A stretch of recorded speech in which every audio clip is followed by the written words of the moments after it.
திரைக்கு ஒரு மையம் இருக்குன்னு சொன்னா நம்புவீங்களா? அதுவும் அந்த மையம் நம்ம தமிழ்நாட்டுல இருக்கிற ஒரு கோவில்ல தான் இருக்குன்னு சொன்னா?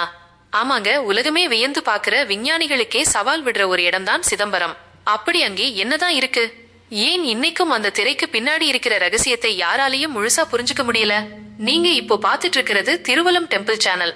இன்னைக்கு வீடியோவை முழுசா பாருங்க. ஏன்னா இது உங்க அறிவை மட்டும் இல்ல, உங்க சிந்தனையே மாத்த போகுது. சிதம்பரம் நடராஜர் கோவில் வெறும் கற்களால ஆன கட்டிடம் கிடையாது. இது ஒரு மனித உடலோட தத்துவத்தை வச்சு கட்டப்பட்டிருக்கு. ஒரு மனுஷன் ஒரு நாளைக்கு எத்தனை தடவை சுவாசிக்கிறானோ அதே எண்ணிக்கையிலான 21,600 தங்க ஓடுகளை வச்சுதான் இந்த பொன்னம்பலம் கட்டப்பட்டிருக்கு. அது மட்டும் இல்ல, இதுல அடிக்கப்பட்டிருக்கிற 72,000 ஆணிகள் நம்ம உடம்புல இருக்கிற நரம்புகளை குறிக்குது. இதை கேட்கும் போதே ஆச்சரியமா இருக்குல்ல? ஆனா இதையும் தாண்டி ஒரு ரகசியம் இருக்கு. அதுதான் சிதம்பர ரகசியம். அங்கே ஒரு திரை இருக்கும். அந்த திரையை விலக்கினா அங்கே ஒண்ணுமே இருக்காது, வெறுமைதான் இருக்கும். கடவுள் உருவம் இல்லாதவர், அவர் ஆகாயம் மாதிரி எங்கும் நிறைந்திருக்கார்னு இதை குறிப்பிடுறாங்க. சரி, இதுல அறிவியல் எங்க இருக்குன்னு கேக்குறீங்களா? அங்கதான் விஷயமே இருக்கு.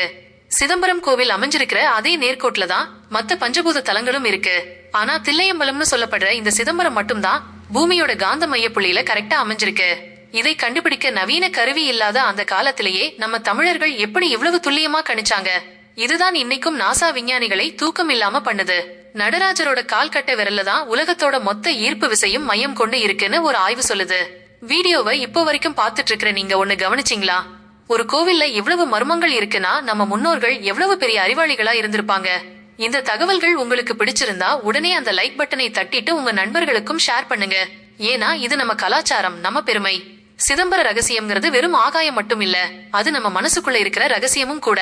நாம நம்மளையே அறிஞ்சுக்கிட்டா அந்த பரம்பொருளை அடையலாம்ங்கிறது தான் இதோட உண்மையான அர்த்தம். இந்த வீடியோ பத்தி நீங்க என்ன நினைக்கிறீங்க? அந்த திரைக்கு பின்னாடி வேற ஏதாச்சும் சக்தி இருக்குன்னு நம்புறீங்களா? உங்க கருத்தை கமெண்ட்ல சொல்லுங்க. மறக்காம நம்ம திருவலம் டெம்பிள் சேனலுக்கு சப்ஸ்கிரைப் பண்ணிடுங்க. அடுத்து ஒரு சுவாரஸ்யமான கோவில் ரகசியத்தோட உங்களை சந்திக்கிறேன்.